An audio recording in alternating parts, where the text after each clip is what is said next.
Hello everybody, my name is Sergey Fadeev. My videos are comic in nature with a scientific base. I try to pronounce words with a more or less British accent. Although I don't speak English. Let's see how can I do this. Go! And in this video too, we talk about Stephen Hawking's book called The Theory of Everything. Part 2. First lecture. Ideas about the universe. As long ago as 340 BC, Aristotle, in his book On the Heavens, was able to put forward two arguments for believing that the Earth was a round ball rather than a flat plate. First, he realized that eclipses of the moon were caused by the Earth coming between the sun and the moon. The Earth's shadow on the moon was always round, which will be true only if the Earth was spherical. If the Earth had been a flat disk, the shadow would have been elongated and elliptical, unless the eclipse always occurred at a time when the sun was directly above the center of the disk. Second, the Greeks knew from their travels that the pole star appeared lower in the sky when viewed in the south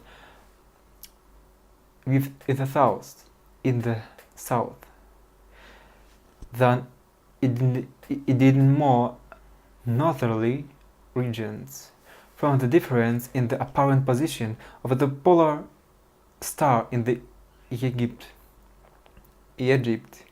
or what can I call it, and Greece. Aristotle even quoted and estimated that the distance around the Earth was 400,000 stadia. It's not known exactly what length and stadium was, but it may have been about 200 yards. This would make Aristotle's estimate about twice the currently accepted figure. The Greeks even had a third argument, that the Earth must be round, for why else does one first see the sails of a ship coming over the horizon and only later see the hull? Aristotle thought that Earth was stationary and that the sun, the moon, the planets, and the stars move the circular orbits about the Earth. He believed this because he felt, for mystical reasons, that the Earth was the center of the universe and the circular motion was the most perfect. The idea was elaborated by Ptolemy in the 1st century AD into a complete cosmological model. The Earth stood at the center, surrounded by eight spheres, which carried the moon, the sun, the stars, and the 5 planets known at the time: Mercury, Venus, Mars, Jupiter, and Saturn. The planets themselves moved on smaller circles attached to their respective spheres in order to account for their rather complicated observed path in the sky. The outermost sphere carried the so-called fixed stars, which are with the which always stays in the same positions relative to each other, but which rotate together across the sky. What lay beyond the last sphere was never made very clear, but it certainly was not part of mankind's observable universe. Ptolemy's model provided a reasonably accurate system for predicting the position of heavenly bodies in the sky. But in order to predict these positions correctly, Ptolemy had to make an assumption that the moon followed a path that sometimes brought in twice as close to the earth as at other times. And it means that the moon had sometimes to appear twice as big as it usually does. Ptolemy was aware of this flaw, but nevertheless his model was generally, although not universally accepted, which was adopted by the Christian Church as the picture of the universe that was in accordance with Scripture. It had the great advantage that it left lots of room outside the sphere of fixed stars for heaven and hell. A much simpler model heaven, however, was proposed in 1540 by a Polish priest, Nicholas Copernicus.